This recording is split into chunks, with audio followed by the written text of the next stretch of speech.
If you want to add any of these effects or change them yourself, you can. Just highlight this track where the instrument's featured and go to this little knob right here. This is your smart controls. If you click on that, it's going to show you the master controls for gain, tone, drive. You can even do some basic flanger and reverb. But if you click this little eye right there, it'll also show you the plugins. You can click that and go down a little farther and see that a pedal board has been assigned to this. You can turn it off or on, and that includes the drive and the flange there.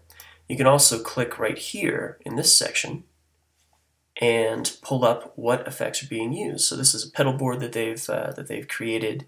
You can add any sort of pedal to there and play with the settings, turn it off and on your pedal board, all that fun stuff. And that'll change the tone of what we have.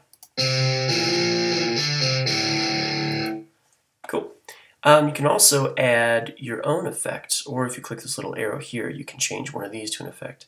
For me, I'm going to power off my pedal board, power off my amp. Let's listen to what the guitar sounds like without those.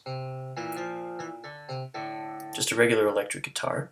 But if I wanted to add something in this empty space, I could add something like distortion. And under that, there's a bunch of different settings you can play around with. Let's do a nice guitar fuzz. You can see how all these settings have changed. I'm going to turn that off, but notice it's the only one powered on. So let's listen to what that sounds like. That's terrible unless we get this sucker cranked up with a lot of drive, a lot of pre-gain, and a nasty distortion. Yes, thank y'all. And let's get the distortion level up and make the mix 100%. The mix is important because that shows you how much of your sound is going to come from the effects versus the dry sound of just the guitar without it. So I'm going to turn that up to 100 and let's listen back. There you go. So that's my distortion 2 I've chosen.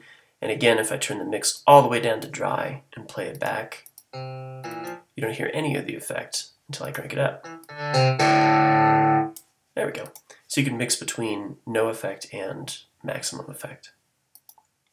All right, the other thing that we're going to do is let's play around with the speed and tempo. I'm going to loop this section right here, and this bar at the top is showing me what I'm looping. So this is going to play over and over and over again, as long as loop is turned on. You can turn it off or on and define what loops. So let's play it. I'm going to turn that output down. In fact, I don't really like that distortion, so I'm going to take that off, put my amp and my pedal board back on. Let's take a listen.